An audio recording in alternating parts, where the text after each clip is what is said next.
In the bustling city of Port Harcourt, where the air was thick with the smell of palm oil and diesel, life moved at a frenetic pace.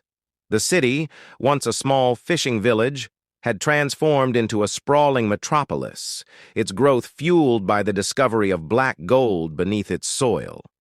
Towering skyscrapers reached for the heavens, their glass facades reflecting the scorching sun, while in their shadows, open-air markets teemed with life and the persistent hum of haggling voices. It was in this city of stark contrasts that our story begins, centered on a young woman named Adaku. Born to humble parents in the waterside slums, Adaku had grown up watching the wealthy elite zoom past in their luxury cars, their lives a world apart from her own. From an early age, she had vowed to herself that one day she too would taste the sweetness of success. Adaku was a sight to behold, her beauty as captivating as the morning sun peeking over the horizon. Her skin was smooth and dark, like polished ebony, and her eyes sparkled with intelligence and ambition. When she walked through the streets, heads turned, and whispers followed in her wake. But for all her outward beauty, Adaku's heart was as empty as a dry well in the peak of the dry season. You see, my children, Adaku had a hunger within her, a desperate, gnawing need that could never be satisfied. She wanted more, always more. More money, more power, more respect. It was as if a creature lived inside her, constantly whispering, "Not enough, never enough." Adaku's parents, Namdi and Olana, were simple folk who had worked hard all their lives. Namdi was a fisherman, spending long days on the choppy waters of the Niger Delta, while Olana sold smoked fish in the local market.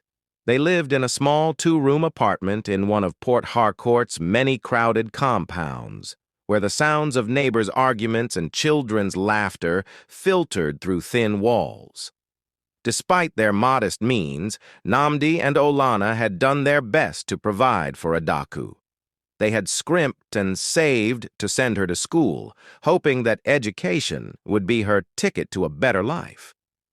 And in many ways, it was. Adaku was smart, frighteningly so. She devoured books like a starving child at a feast, and her teachers praised her quick mind and sharp wit. But as Adaku grew older, the disparity between her dreams and her reality became more pronounced. She watched as her classmates from wealthier families drove to school in expensive cars, their uniforms always crisp and new, while she made do with hand-me-downs and worn shoes. The seed of discontent, planted early, began to sprout and grow. By the time Adaku finished secondary school, she was determined to change her stars. She applied for every scholarship she could find, her eyes set on the glittering universities of Lagos or even abroad. But fate, it seemed, had other plans. One by one, the rejection letters came. Some cited financial constraints. Others simply stated that there were more qualified candidates. With each letter, Adaku felt the walls of her small world closing in. The creature inside her growled and snapped, demanding an escape. It was on a sweltering afternoon as Adaku trudged home from yet another failed job interview that everything changed. The air was heavy with humidity, and the acrid smell of burning trash mingled with the ever-present scent of oil. Sweat trickled down her back as she navigated the crowded streets, her mind churning with frustration and despair. Lost in thought, Adaku barely noticed as she wandered into a part of the market she had never seen before. The noise of the main thoroughfare faded, replaced by an eerie quiet. The light seemed different here, dimmer somehow, as if the sun itself was reluctant to shine on this forgotten corner. It was then that she saw him. An old man, his skin wrinkled like creased leather, sitting cross-legged before a collection of rusty oil drums. His eyes, when they met hers, seemed to hold all the wisdom of the ages. "Come closer, child," the old man called, his voice as dry and cracked as the earth in drought. "I have something you need." Adaku hesitated. Every instinct told her to turn and run, to return to the safety of the familiar market. But the creature inside her, the one always hungry for more, urged her forward. As she approached, the old man's eyes seemed to bore into her very soul. "These are no ordinary drums," he whispered, his gnarled hand caressing the rusted metal. "They're magic. Fill them with water, and by morning they'll be brimming with oil." Adaku's breath caught in her throat. Oil. The lifeblood of Port Harcourt, the source of wealth and power. Could it really be so simple? "How much?" she asked, her voice trembling with a mixture of excitement and fear. The old man named his price, a sum that would empty Adaku's meager savings and leave her with nothing. It was madness, surely, to spend everything on a rusty drum and the words of a strange old man. But the creature inside her would not be denied. Before she could think better of it, Adaku had pressed her last kobo into the old man's waiting hand. As she hefted the drum, surprisingly light for its size, the old man's hand shot out, gripping her wrist with surprising strength. "Remember," he said, his eyes glinting like polished stones, "everything has a price. The drums give, but they also take." With those cryptic words ringing in her ears, Adaku hurried home. The drum clutched tightly to her chest. Her mind raced with possibilities. If this worked, if the drum really did produce oil, all her dreams could come true. That night, as the city settled into its usual cacophony of nocturnal sounds, distant car horns, the hum of generators, the occasional burst of laughter or argument, Adaku prepared for her moment of truth. She filled the drum with water from the communal tap, her hands shaking with anticipation. Sleep did not come easily that night. Adaku tossed and turned, her dreams filled with visions of wealth and power, interspersed with nightmares of poverty and shame. When the first light of dawn crept through her window, she was already awake, her heart pounding in her chest. With trembling hands, she approached the drum. For a moment, she hesitated, fear and hope warring within her. Then, taking a deep breath, she looked inside. Oh! The sight that met her eyes! The drum was indeed full of oil, black as night and thick as sin. The scent of it filled the small room, rich and heady. Adaku dipped a finger in, watching in awe as the viscous liquid clung to her skin. It had worked. It had really worked. Laughter bubbled up from deep within her, a sound of pure joy and triumph. The creature inside her purred with satisfaction, already hungering for more. In that moment, as the rising sun cast its first golden rays over Port Harcourt, Adaku felt that anything was possible. She didn't know it then, but she had taken her first step down a dark and dangerous path, one that would lead her to heights she had never imagined, and to depths she could never have foreseen. For in Port Harcourt, as in life, the greatest danger often lies in getting exactly what you wish for. The days that followed were a whirlwind of activity for Adaku. With trembling hands, she siphoned the oil from the drum into smaller containers, careful not to spill a single drop of the precious liquid. Her mind raced with possibilities, but she knew she had to be cautious. In Port Harcourt, sudden wealth often attracted unwanted attention. Adaku's first stop was a small, nondescript office in one of the city's many ramshackle buildings. The peeling sign on the door read, "Cheaty's Petroleum Traders." Inside, the air was thick with cigarette smoke and the musty scent of old papers. Cheaty himself was a portly man with beady eyes that seemed to calculate profit margins with every blink. When Adaku presented her oil sample, those eyes widened with interest. "Where did you get this, young lady?" Chidi asked, his voice a mixture of suspicion and excitement. Adaku had prepared for this. "My uncle," she lied smoothly. "He has a small plot of land outside the city. We've been drilling in secret." Chidi nodded, not entirely convinced, but too intrigued by the prospect of profit to press further. They haggled over the price, and Adaku left with a wad of naira that felt heavy in her pocket. As she walked home, her heart pounding with excitement, Adaku's mind was already racing ahead. One drum had brought her more money than she'd ever held before. But it wasn't enough. It would never be enough. That night, she returned to the market, to the eerie, quiet corner where the old man sat. This time she bought 3 drums, emptying her newly filled pockets without hesitation. "Remember," the old man wheezed as she turned to leave, "the drums give, but they also take."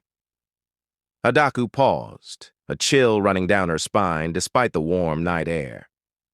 "What do you mean, old one? What do they take?"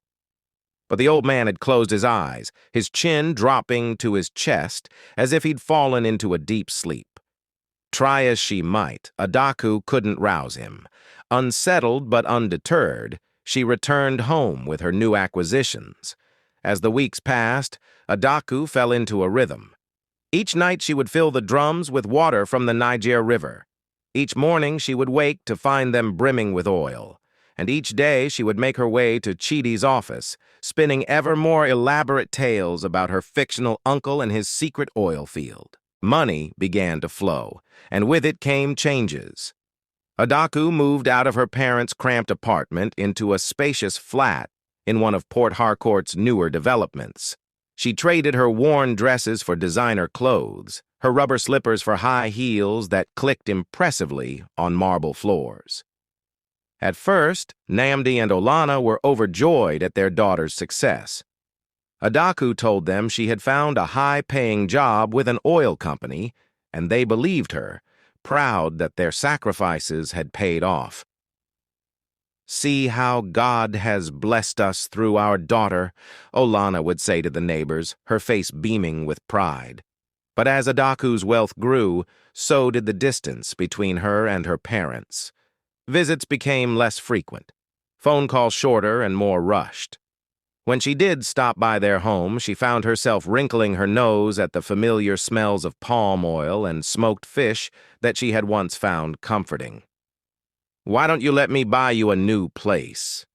she asked her parents one day, eyeing the cracked walls and sagging ceiling with distaste. But Namdi shook his head. "This has been our home for 30 years, Adaku. We raised you here. It may not be much, but it's ours." Adaku couldn't understand their attachment to poverty. In her mind, she was offering them a better life, the kind of life they had always dreamed of for her. Why couldn't they see that? As her wealth increased, so did her ambition. The creature inside her, once satisfied with the riches from a few oil drums, now demanded more. Adaku began to dream bigger. Why settle for being a mere oil trader when she could own her own company? With Chidi's reluctant help, bought with a generous investment in his business, Adaku established Adaku Petroleum Limited. On paper, it was a small but promising oil exploration company. In reality, it was little more than a front for her magical oil production. But success bred suspicion. Other traders began to whisper about Adaku's meteoric rise. How had this young woman, barely out of school, managed to discover an oil field that had escaped the notice of the major companies?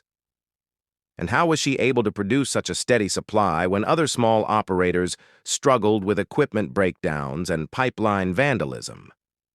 Rumors began to circulate. Some said Adaku had made a deal with river spirits. Others whispered that she had powerful benefactors in the government. A few even suggested that she was involved in oil bunkering, the dangerous but lucrative business of stealing oil from pipelines. Adaku laughed off these rumors. But inside, fear began to gnaw at her. She knew the truth was far stranger than any of the gossip, but she couldn't shake the feeling that her secret was always on the verge of being discovered. It was around this time that strange things began to happen in her luxurious new home. At first, it was small things, objects moving when she wasn't looking, shadows that seemed to flicker in the corner of her eye. Adaku dismissed these as tricks of an overactive imagination, fueled by stress and perhaps a bit too much palm wine. But then the dreams started. Every night, Adaku found herself back in the market, standing before the old man and his drums. But in these dreams, the drums were not filled with oil. Instead, dark shapes writhed within them, reaching out with grasping tendrils as if trying to pull her in. She would wake from these dreams drenched in sweat, her heart pounding. But in the light of day, surrounded by the trappings of her newfound wealth, she would push the nightmares aside. The creature inside her would not allow her to dwell on such things. There was always more money to be made, more deals to be struck. And so, Adaku pressed on, her empire growing day by day. She expanded her operation, buying a warehouse on the outskirts of Port Harcourt where she could store dozens of drums. Each night, she would drive out there in her expensive new car, fill the drums with river water, and in the morning, she would return to find them full of oil. But with each passing day, the air in the warehouse grew thicker, heavier. Dark shapes seemed to slither just out of sight, and at night, when the city's sounds faded to a distant hum, Adaku could swear she heard whispers coming from the drums. "You were warned," they seemed to say. "The drums give, but they also take." Adaku tried to ignore these unsettling occurrences, throwing herself into her work with even greater fervor. She began to cultivate political connections, attending lavish parties where government ministers and oil executives mingled. She donated generously to charities, her name appearing in newspaper headlines as a philanthropist and business mogul. But the higher she climbed, the more isolated she became.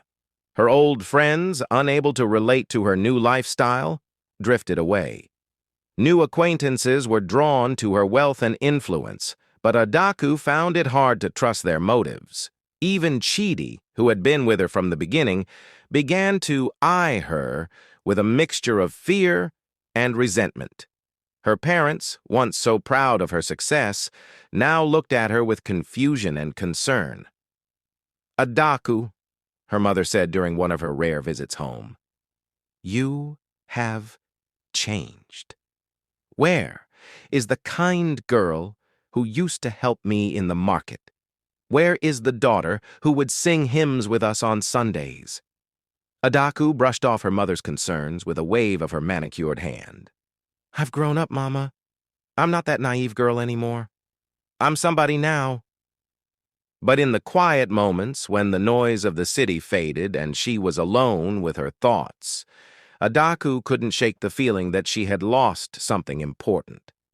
The creature inside her, once a source of motivation, now felt like a parasite, constantly demanding more.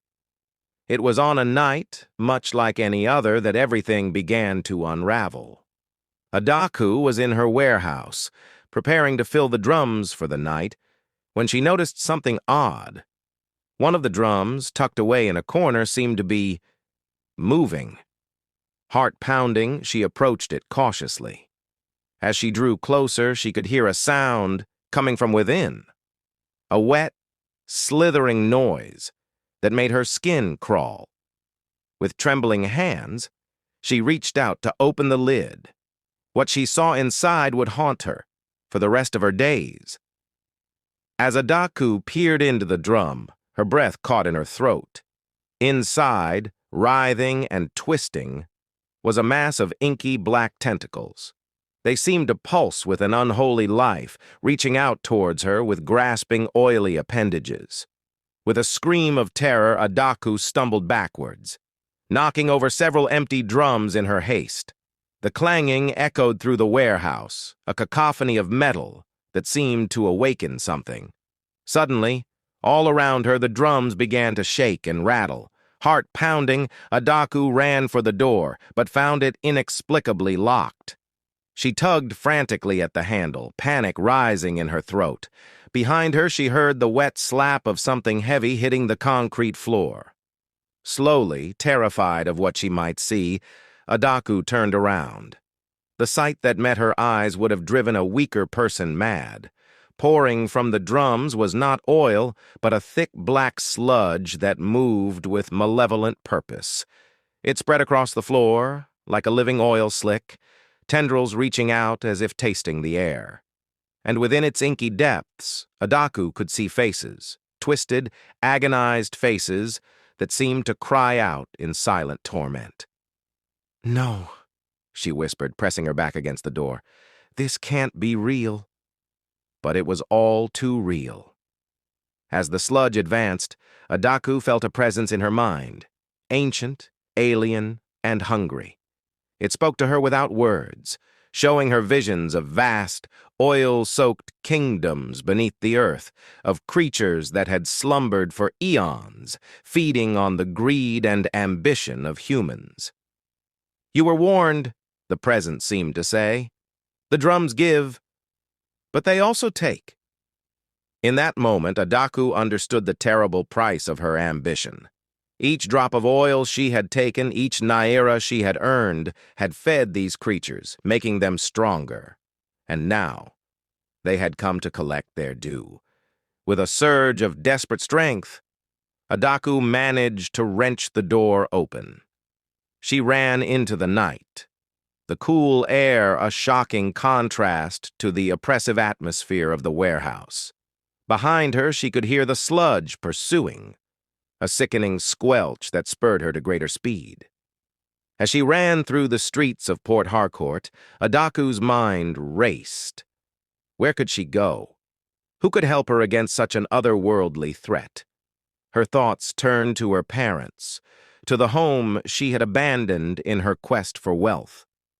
Would they take her in, protect her from the consequences of her actions? But as she rounded a corner, her heart sank. The streets had changed. The familiar buildings and landmarks of Port Harcourt had vanished, replaced by towering structures of black, oil-slicked stone. The sky above was a roiling mass of dark clouds, shot through with veins of sickly green lightning. Adaku realized with growing horror that she was no longer in the Port Harcourt she knew. Somehow she had been transported to another realm, a nightmare version of her city, ruled by the very creatures she had unwittingly served. From the shadows of this twisted cityscape, figures began to emerge. They looked like people, businessmen in suits, politicians in flowing agbadas, ordinary citizens. But their eyes were black and empty, their mouths stretched in rictus grins that revealed too many teeth. "Welcome home, Adaku," they said in unison, their voices a chorus of wet, bubbling sounds. "You've done well. The masters are pleased." Adaku wanted to run, to scream, to wake up from this nightmare, but her legs wouldn't move. She watched in helpless terror as the figures approached, their forms melting and reshaping into masses of writhing tentacles. Just as all seemed lost, a familiar voice cut through the horror. "Adaku! Adaku! Wake up!" With a gasp, Adaku's eyes flew open. She found herself on the floor of her warehouse, surrounded by overturned drums. Chidi was kneeling beside her, his face etched with concern. What happened?" Adaku asked, her voice hoarse. "I came to drop off some paperwork," Chidi explained. "Found you passed out on the floor. You were screaming something fierce." Adaku sat up, her head spinning. Had it all been a dream? But no, she could still feel the oily residue on her skin, could still smell the acrid stench of the sludge. "We need to leave," she said, grabbing Chidi's arm. "Now! It's not safe here!" Chidi looked at her as if she'd gone mad. "What are you talking about? Adaku, what's going on?" But before she could answer, a low rumble filled the warehouse. The drums began to shake, just as they had in her vision. Chidi's eyes widened in disbelief as the nearest drum tipped over, spilling not oil, but the same black, writhing sludge Adaku had seen. "Run!" Adaku screamed, pulling Chidi towards the door. They burst out into the night, the cool air a blessed relief after the oppressive atmosphere of the warehouse. Behind them, they could hear the sound of metal tearing, of something vast and hungry awakening. As they ran through the streets of Port Harcourt, Adaku's mind raced. She had to warn people, had to find a way to stop what she had set in motion. But who would believe her? And even if they did, what could be done against a force so ancient and powerful? Their frantic flight took them through the city, past the glittering high-rises and into the crowded streets of Adaku's old neighborhood. Here, at least, things looked normal. The familiar sights and sounds, the smell of suya grilling at a street corner, the sound of high-life music spilling from a bar, gave Adaku a momentary sense of relief. But as they rounded a corner, Adaku's heart sank. There, in the middle of the street, stood the old man who had sold her the first drum. His eyes, when they met hers, were filled with a mixture of sadness and resignation. "You were warned," he said, his voice carrying clearly despite the noise of the city.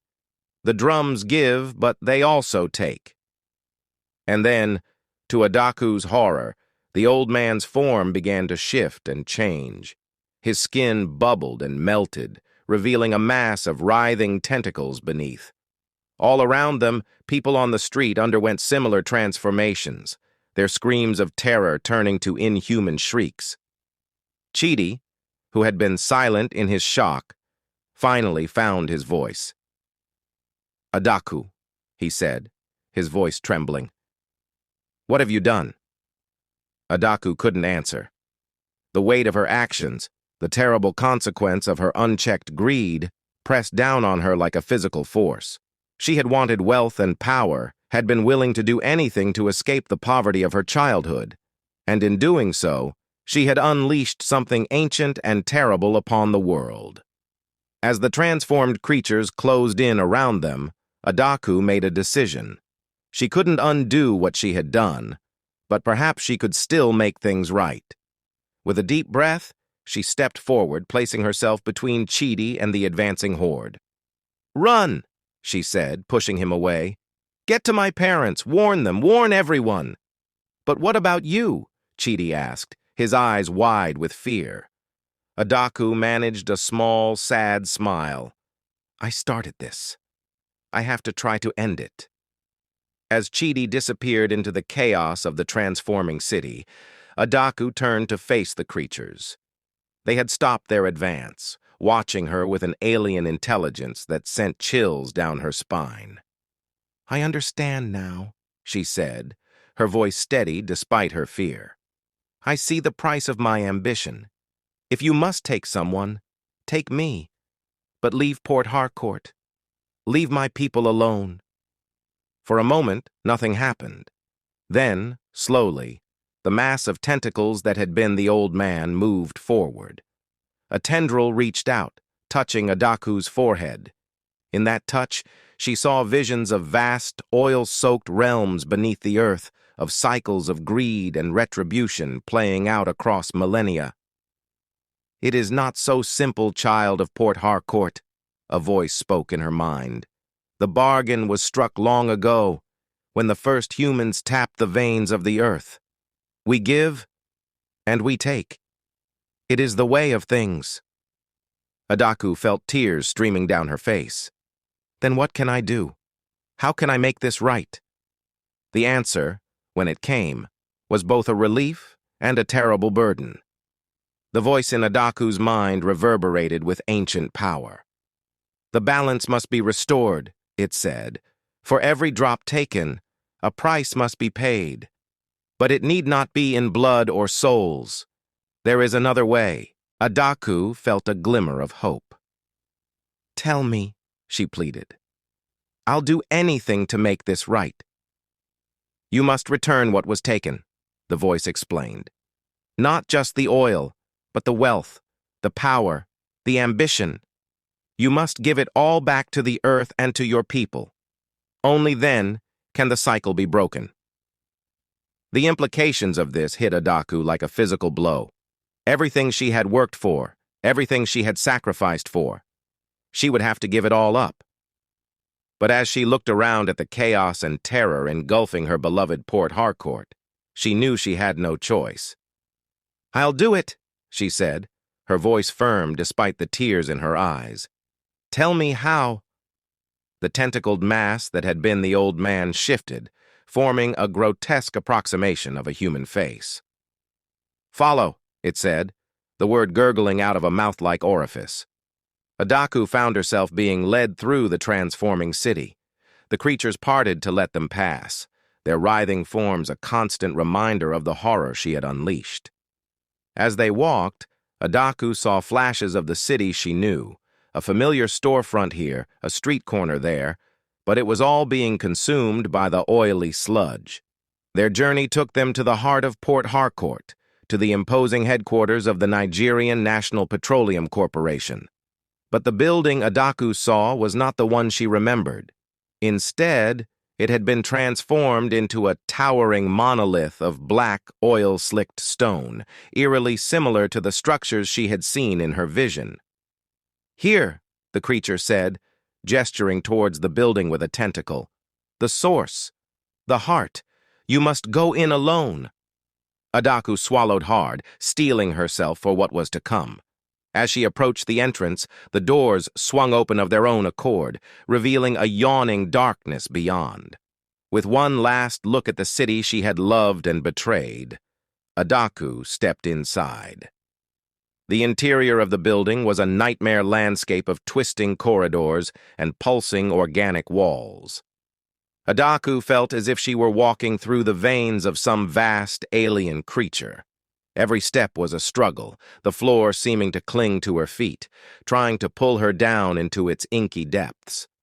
As she ventured deeper into the heart of the structure, Adaku began to hear voices, echoes of conversations past, deals struck, bribes exchanged. She recognized some of the voices, politicians she had courted, business rivals she had crushed, even her own voice, hard and cold as she negotiated for more power, more wealth. The voices grew louder, more insistent, until they were a cacophony that threatened to drive her mad. But Adaku pressed on, driven by the need to make amends for what she had done. Finally, she reached what could only be described as the heart of the building. It was a vast, circular chamber, its walls lined with hundreds of oil drums. In the center stood a pool of roiling black liquid that seemed to defy gravity, its surface rippling with images of Port Harcourt, past, present, and possible futures. As Adaku approached the pool, she felt a presence, vast, ancient, and utterly alien. It was the source of the oil, the being that had been feeding on the greed and ambition of humans for millennia. "You have come," a voice said, seeming to emanate from everywhere and nowhere at once. "Are you prepared to pay the price?" Adaku straightened her shoulders, facing the entity with all the courage she could muster. "I am," she said, "whatever it takes to save my city, my people." "Then begin," the voice commanded. Understanding instinctively what she needed to do, Adaku approached the pool. She reached into her pocket and pulled out her phone, the expensive, latest model that had been a symbol of her newfound wealth. Without hesitation, she dropped it into the oil. As it sank beneath the surface, Adaku felt a shift in the air. Somewhere in Port Harcourt, she knew, a family struggling to make ends meet had just received an unexpected windfall. Next, she unclasped the gold necklace from around her neck, a gift she had bought for herself to celebrate her first million. As it disappeared into the oil, she felt another shift. In a run-down school on the outskirts of the city, New textbooks appeared on the shelves. One by one, Adaku surrendered the trappings of her wealth. Her designer clothes, her car keys, the deed to her luxury apartment, all went into the pool. With each item, she felt the balance shifting, the wrongs being righted. But it wasn't enough. The presence in the chamber grew impatient. "More!" it demanded. "It is not just the physical wealth that must be surrendered." Adaku understood. It wasn't enough to give up the things she had acquired. She had to give up the ambition, the drive, the relentless hunger for more that had led her down this path. Closing her eyes, Adaku reached deep inside herself, to where the creature that had driven her for so long resided. She felt its resistance, its desperate clinging to the dreams of power and wealth. But Adaku was stronger now, tempered by the knowledge of what her ambition had wrought. With a mental wrench that was almost physical in its intensity, Adaku tore the creature from her soul and cast it into the pool. The effect was immediate and cataclysmic. The chamber began to shake, the drums lining the walls, bursting open to release torrents of oil. But this oil was different. It was clean, pure, untainted by greed or corruption. Adaku felt herself being lifted off her feet, suspended in the air as the oil swirled around her. Images flashed before her eyes. Port Harcourt transforming, the corruption and inequality washing away, replaced by growth, opportunity, and hope. She saw her parents, their faces lined with worry, suddenly straightening as if a great burden had been lifted. She saw Chidi running through the streets, warning people, his act of courage inspiring others to band together and help their neighbors. And then, just as suddenly as it had begun, it was over. Adaku found herself back on the street where she had first encountered the old man and his drums. But everything was different now. The air was cleaner, the streets quieter. The oppressive feeling of greed and desperation that had hung over the city was gone, replaced by a sense of community and hope. As Adaku looked around in wonder, she saw a familiar figure approaching. It was the old man, but he was no longer the decrepit figure she remembered. He stood tall and straight, his eyes clear and kind. "You have done well, Adaku," he said, his voice strong and resonant. "The balance has been restored." "But at what cost?" Adaku asked, suddenly realizing that she was dressed in her old, worn clothes, the calluses of hard work once again rough on her palms. The old man smiled. "The cost of growth, of true prosperity. You have given your city a second chance, a chance to develop, without the taint of corruption and greed." As the old man's words sank in, Adaku felt a profound sense of peace settle over her. She had lost her wealth, her status, her ambitions, but she had gained something far more valuable: redemption, and the chance to be part of building a better future for Port Harcourt. With a nod of farewell, the old man turned and walked away, seeming to fade into the bustling street. Adaku watched him go, then turned her eyes to the city around her. There was much work to be done, but for the first time in a long time, she felt truly hopeful. As she set off towards her parents' home, ready to begin her life anew, Adaku carried with her the most important lesson she had learned. True wealth lies not in oil or money, but in the bonds we forge with others and the good we do for our community. And so, my children, ends the tale of Adaku and the cursed oil drum.